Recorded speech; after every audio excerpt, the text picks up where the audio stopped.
Hi, this is Tutor Nick P, and this is Proverbs 103. The proverb today is, a bad workman always blames his tools. Okay, let's take a look at the note here.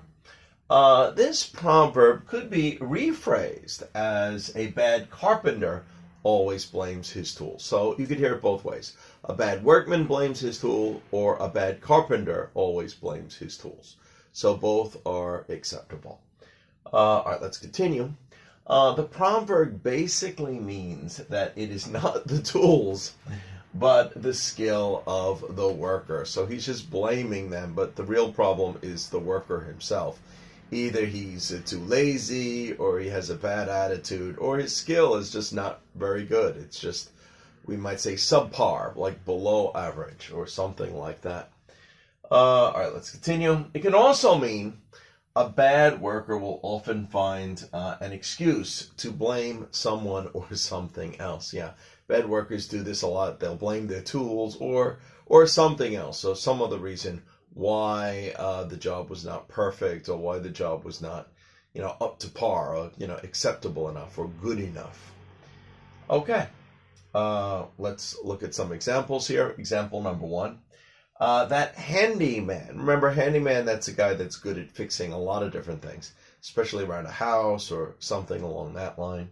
That handyman you hired is a really sloppy worker. Well, sloppy means, they make a lot of mistakes, or you could see things that's not perfect about it when they finish a job.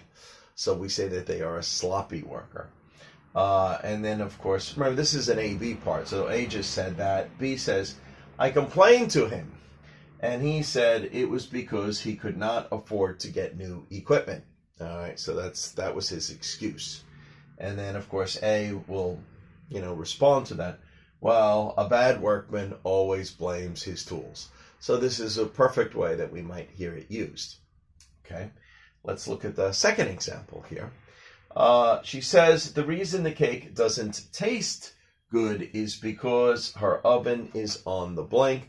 On the blink means, it's not working, or not working properly, not working correctly. It might be working, but something's wrong with it. Maybe it goes on and off, or something's wrong with it. And of course, B says, she's never really been a good cook. A bad workman always blames his tools, or in this case, it should be her tools. Okay, anyway, I hope you got it. I hope it's clear. Thank you for your time. Bye-bye.